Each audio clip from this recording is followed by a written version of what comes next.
Bienvenue dans cette nouvelle édition du QG Weekend. Voici les titres de l'actualité. Après les consultations de 2 jours à Bruxelles avec le facilitateur dans le conflit burundais, Benjamin Mkapa, le Sénarède se dit satisfait. La plateforme de l'opposition pourrait prendre part au prochain pourparlers à Arusha. Le parti au pouvoir au Ghana, le National Democratic Party, a fêté son 24e anniversaire vendredi 10 juin. Le président ghanéen, John Dramani Mahama, n'a pas caché son ambition de se présenter à la prochaine présidentielle qui devrait se tenir avant la fin de l'année 2016. Et puis au Cameroun, le projet d'approvisionnement en eau potable du port de Kribi entre dans sa première phase. Les travaux pourront débuter grâce à un financement de 29,5 milliards de francs CFA obtenu vendredi 10 juin par le gouvernement. Mais tout d'abord, en bref, Jean-Pierre Bemba connaîtra sa peine devant la Cour pénale internationale le 21 juin. L'ancien vice-président de la République démocratique du Congo avait été reconnu coupable le 21 mars 2016 des meurtres et viols commis par sa milice en Centrafrique en 2002 et 2003. Ce procès est inédit puisque Jean-Pierre Bemba a été reconnu coupable de crimes en vertu du principe de la responsabilité du commandant. La mission du facilitateur du dialogue inter-burundais, Benjamin Mkapa, s'est achevée ce samedi 11 juin à Bruxelles. L'ancien président tanzanien a tenu des consultations pendant 2 jours avec la plateforme de l'opposition en exil, le Sénarède, pour tenter de mettre un terme au conflit burundais. À l'issue de cette rencontre, le Sénarède s'est dit satisfait de ces consultations censées servir de feuille de route dans le processus de dialogue inter-burundais. Deogracias Podo. Après le boycott des dernières consultations d'Arusha en mai 2016 en Tanzanie, la plateforme de l'opposition burundaise, réunie au sein du Sénarède, fait part de son satisfecit à la suite des pourparlers qui se sont déroulés à Bruxelles. L'ancien président tanzanien Benjamin William Mkapa, médiateur de la crise au Burundi, a discuté 2 jours durant avec les principaux leaders de l'opposition, pour la plupart en exil. Ces derniers se sont montrés ouverts à l'initiative d'un véritable cadre de discussion avec tous les acteurs politiques et de la société civile de leur pays pour un retour de la paix. Le facilitateur a eu l'occasion de se rendre compte que le Sénarède est une plateforme qui a une vision, qui a également une stratégie pour contribuer à résoudre la crise burundaise en privilégiant la voie de la paix qui passe par le dialogue.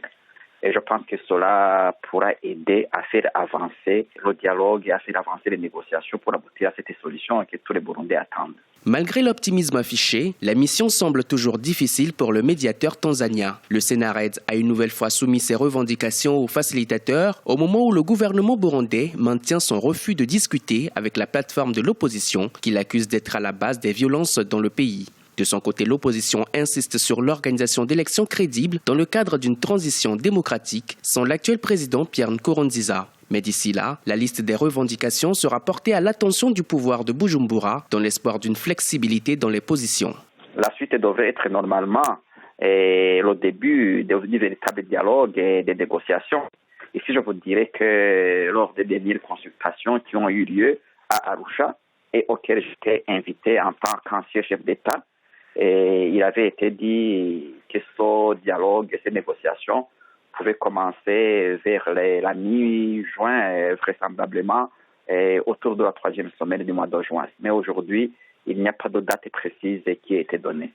Depuis 2015, le Burundi traverse une grave crise politique émaillée de violences. Ces violences auraient coûté la vie à plus de 500 personnes. Le Haut Commissariat des Nations Unies aux réfugiés estime à près de 300 000 le nombre de Burundais qui ont été contraints de quitter leur pays. Également dans l'actualité, nouveau remaniement ministériel ce samedi 11 juin au sein du gouvernement algérien. Ce remaniement du gouvernement du Premier ministre Abdelmalek Sela est le 3e qu'effectue le président Abdelaziz Bouteflika depuis sa réélection pour un 4e mandat en 2014. Pas moins de 5 départements ont été touchés, mais le principal changement est le départ d'Amar Goul, le plus ancien ministre en exercice entré au gouvernement en 1999 après l'élection du président Abdelaziz Bouteflika.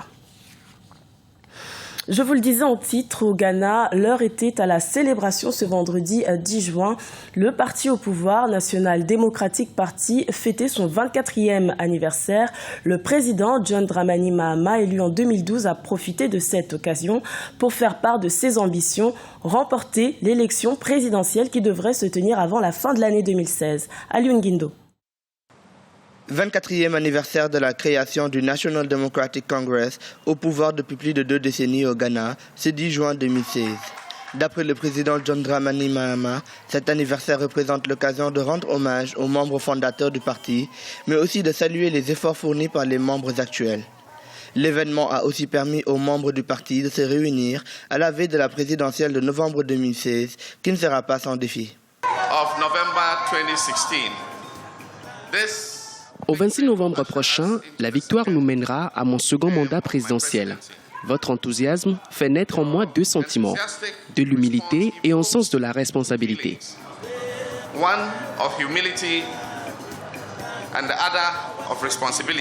Le National Democratic Congress se réclame de la mouvance socio-démocrate. Il a vu passer plusieurs de ses partisans à la tête du pouvoir ghanéen. Il s'agit en effet de Jerry John Rawlings, John Kufuor, le défunt président John Atta Mills et l'actuel chef de l'État John Dramani Mahama. Vous me donnez la force de diriger ce pays et vous m'avez choisi pour vous représenter parmi une multitude d'hommes et de femmes aptes à faire la même chose que moi. Le 10 juin 1992, Jerry John Rawlings et son épouse créent le parti qui leur a permis d'accéder au pouvoir le 7 janvier 1993. Si le parti a pu rester debout au bout de 24 ans, c'est d'abord grâce au travail accompli par ses membres. Dans le reste de l'actualité, fin de grève en Mauritanie pour les travailleurs de la grande mine d'or de Tasiast. Après 18 jours de grève, un accord a été trouvé avec leur employeur canadien ce samedi 11 juin. Les grévistes revendiquaient des avantages sociaux concernant notamment leur assurance maladie et l'impôt sur leur salaire. Notons que depuis 2010, Tasiast est l'une des principales mines d'or en Afrique de l'Ouest avec des réserves de près de 260 tonnes. La première phase du projet d'approvisionnement en eau potable de Kribi va pouvoir débuter au Cameroun. Le gouvernement a signé ce vendredi 10 juin une convention de financement de 29,5 milliards de francs CFA avec un partenaire belge. Cette somme, qui sera disponible sur 3 ans, devrait permettre la mise en service du port en eau profonde de Kribi. Un reportage de notre correspondante au Cameroun, Viviane Baoken. Sur le site du port en eau profonde de Kribi dans le département de l'Océan, au sud du Cameroun, l'annonce de la signature d'une convention en vue de l'approvisionnement en eau potable du port est bien accueillie. Les officiels, autant que les responsables du port en eau profonde, ne tarissent pas d'éloges. La première phase des travaux est achevée. Nous avons achevé la construction de la première phase, qui représente en gros un 10e de ce qui est projeté à l'horizon 2040.